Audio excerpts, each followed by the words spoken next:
आज हम पढ़ाएंगे बिंदुसार।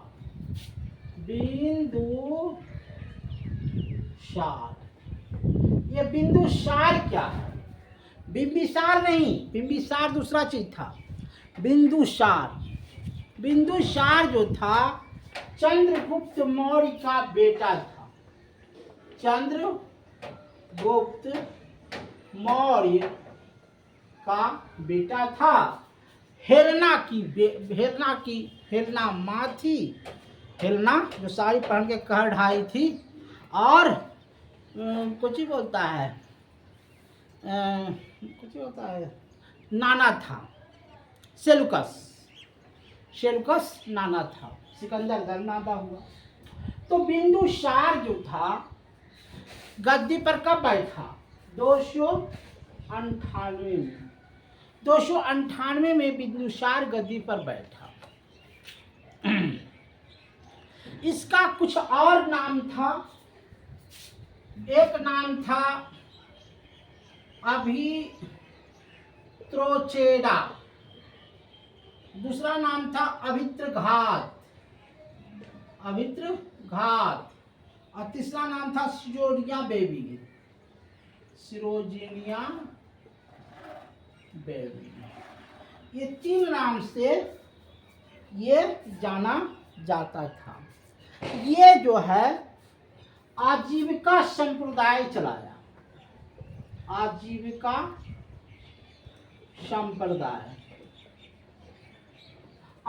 संप्रदाय में क्या चलाया? मीठा शराब, सूखा मेवा और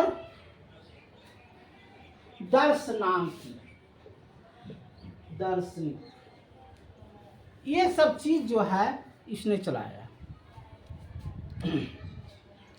इसके समय में तक्षशिला में विद्रोह हो गया। तो पहले इसने भेजा सुसीम को। बर बेटा था सुसीम को भेजा। तो सुसीम का भेजा तो ये कहता था, जानते क्या, तक्षशिला में, ए भाई काहे ऐसे करते हो, ऐसे हो जाओ, ऐसे हो जाओ। फिर इससे कोई समझा नहीं, ये बातों से समझाता था। फिर ये हो जा अशोक बात से नहीं तलवार से बात करता था। जो इसकी बात को नहीं मारता था उसका सर खत्म कर देता था। तो यहाँ पर जो था तक्षशिला में जो विद्रोह हुआ वहाँ पर यह सक्सेस हो गया, मैंने यहाँ दबा दिया विद्रोह को। तो पहली कहानी यहीं से शुरू हो गई काटने की। अब देखिए, मैंने तक्षशिला से ही अशोक काटना शुरू कर दिया। तो खून के प्यासा हो गया। जैसे एक बार मुर्गा काटिएगा ना तो आपको सक बुझाएगा, और जब 10 मुर्गा काट लीजिएगा तो आपको 11वां मुर्गा काटने में कोई सक नहीं बुझाएगा, हृदय फट जाएगा। तो अशोक का जो है हृदय तक्षशिला से ही फटा हुआ था काटने में, कि किसी को काटने में कोई रहमो करम नहीं करो, काट दो सीधे। इसी समय 298 में बिंदुसार की मृत्यु हो जाती है। और जब मृत्यु हो जाती थी तो उस समय उज्जैन का राज्यपाल था। कौन था? अशोक। ये क्या था? राज्यपाल था उज्जैन का। अब हुआ कि भाई गद्दी पर कौन बैठेगा? बिंदुसार तो मर गया। अब बिंदुसार का बेटा था 100,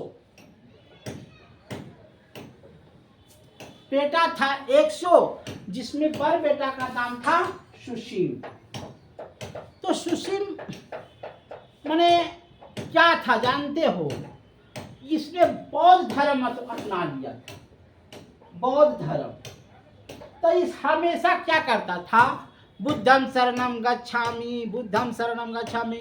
तो अब इसके बाद वाला जो बेटवा था उस सीधे कहा कि तो पागल हो गया है, अगर इसको राजा तुम बना दोगे तो बेकार हो जाएगा। जे उसके बाद वाला कोई और था, कोई मैंने हार्दिक था, वो और था कुछ तो हार्दिक था। तो हार्दिक भी उतना ताकतवर नहीं था, लेकिन अशोक जो था वो तीसरे नंबर पर था, अशोक चौथे नंबर पर था। लेकिन अशोक जो है तलवारबाजी करना जानता था, ये काटना जानता था। अर्थात अशोक को गद्दी के लिए 4 वर्ष तक लड़ाई करना पड़ा। किससे लड़ाई करना पड़ा? कोई दूसरे से नहीं, अपने भाइयों से लड़ाई करना पड़ा। अशोक को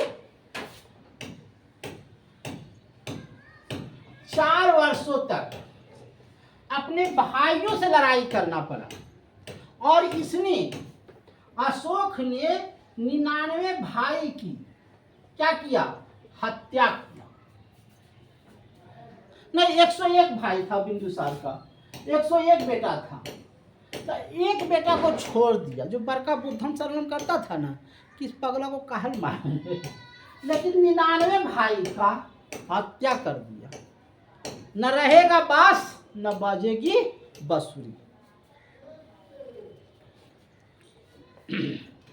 अशोक की माता का नाम था शुभद्रांगी, शुभद्रांगी, इसको कहते थे भीमा। इसी का ही पुत्र था। अब बिंदुसार इसको मानता उनता था नहीं, ऐसे प्रेम कर दिया और हो गया। अशोक का 2 बेटा हुआ। एक पुत्र का नाम था महेंद्रा,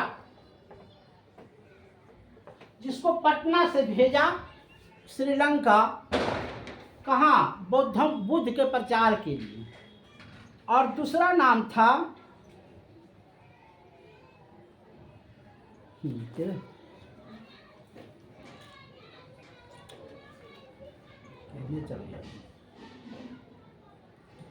संघमित्रा।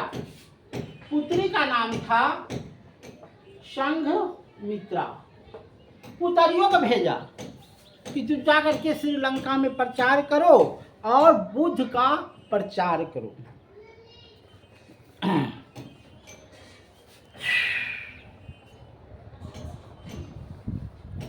अशोक के घरवाली का नाम था कारुबाकी।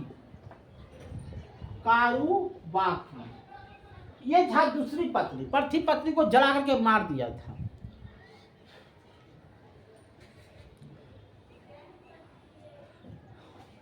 कारुबाकी से एगो बेटा हुआ था जिसका नाम था तीवर। तीवर तिसरच्छा को, तिसरच्छा को जीवित जला दिया था।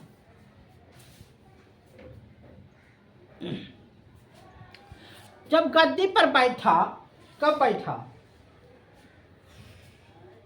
259 में गद्दी पर बैठा।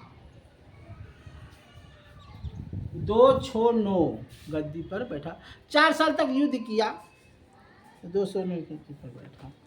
तो सबसे पहले इसने जम्मू कश्मीर को जीता।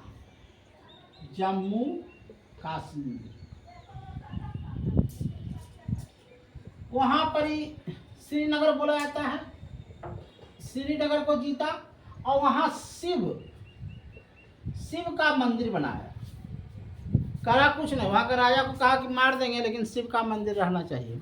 ये अशोक जो था सबसे पहले शिव का पुजारी था। उसके बाद नेपाल को जीता। नेपाल में जाकर के इसने ललित पटना नगर शहर बसाया। ललित पटना शहर बसाया। ललित पटना शहर को बसाया।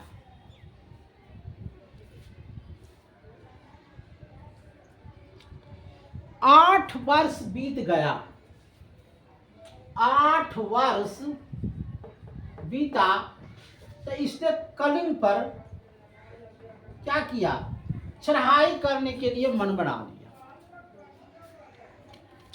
देखिए कलिंग पर इसलिए चढ़ाई करता था कि अशोक जो था, कलिंग पड़ता था उड़ीसा में, पहले बात को समझिए, कलिंग पड़ता था उड़ीसा में, और उड़ीसा जो शहर है आप जाइएगा तो समुद्र के किनारे और जंगल है, तो वहाँ हाथी मिल जाएगा, हाथी के सूंड में दांत मिल जाएगा, और समुद्र है तो समुद्री मार्ग से व्यापार होगा, तो विदेशों से मेरा आना जाना हो जाएगा। यही चलते ये जो है वहाँ का राजा था नंदराज, उड़ीसा का राजा था नंदराज।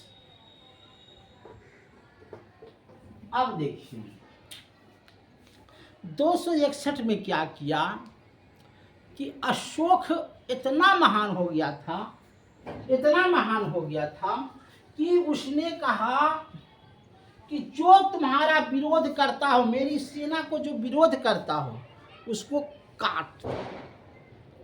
अब उसकी सेना जो है काटना शुरू कर दिया। अब ये नहीं अशोक कहा था कि अगर महिला भी विरोध करता तो महिला को भी काट दो, बच्चा भी विरोध करता तो बच्चों को काट दो। लेकिन जब पुरुष मर गया तो लाखों लाख महिला विधवा हो गई और कहा कि अब हम जी करके क्या करेंगे।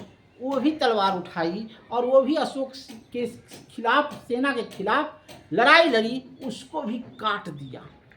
तब बच्चा बचा, कहा जब मेरा बाप माए मर गया तो हम जी करके क्या करेंगे, बच्चों को काट दिया।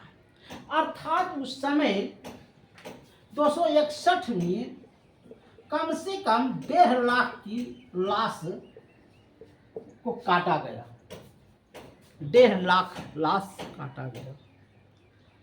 इसी को देख करके अशोक का हृदय परिवर्तन हो गया। अशोक को जो देखा कि अरे साला ये क्या कर दिया, ये तो महिला को मार दिया, बच्चा को मार दिया है ने। उसी युद्ध क्षेत्र में अशोक तलवार रख दिया, ऐसे कहा आज से हम युद्ध नहीं करेंगे, और ठंप घोष की घोषणा किया। ठंप घोष में वो झंडा होता है शांति का, वैसे लहरा दिया कि युद्ध हम नहीं करेंगे। कल हम फिर कहानी बताएंगे कि अशोक ने जब युद्ध नहीं किया तो कैसे गौतम बुद्ध बना, कैसे गौतम बुद्ध की शरण में गया, ये कल।